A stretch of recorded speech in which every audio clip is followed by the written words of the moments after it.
Welcome to Darjeeling blog part 3। আগের ব্লগগুলো তোমরা অনেকেই দেখেছো, অনেকে লাইক করেছো, তার জন্য অনেক অনেক ধন্যবাদ।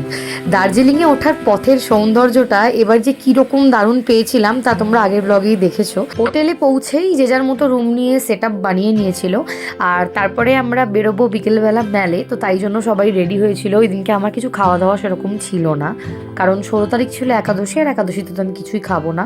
তো আমি নিজের খাবার ক্যারি করেছিলাম আর প্রচণ্ড ক্লান্তি নিয়ে চলে গেছিলাম মেলে।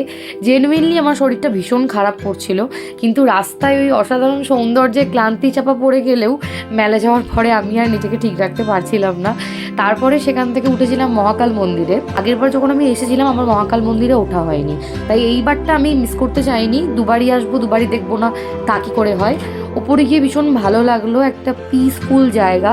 নামতে নামতে সন্ধে হয়ে গেল আর পাহাড়ের ওপর যেন কেউ অভ্র ছিটিয়ে দিয়েছে। সানসেটও দেখলাম, সানরাইজের সময় ঠিক যেরকমটা লাগে সানসেটের সময় সেরকমটাই লাগছিল। কাল মন্দিরে উঠতে ভীষণ কষ্ট হয়েছে, সাথে সাথে আমরা বিভিন্ন রকম কায়দা অবলম্বন করলাম পাহাড়ে ওঠার।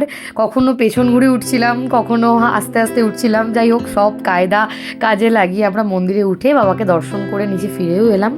আর নামার সময় এইরকম একটা অসাধারণ সানসেট দেখলাম, যেটাতে ক্লান্তিটা অনেকটা দূর হয়ে গেল।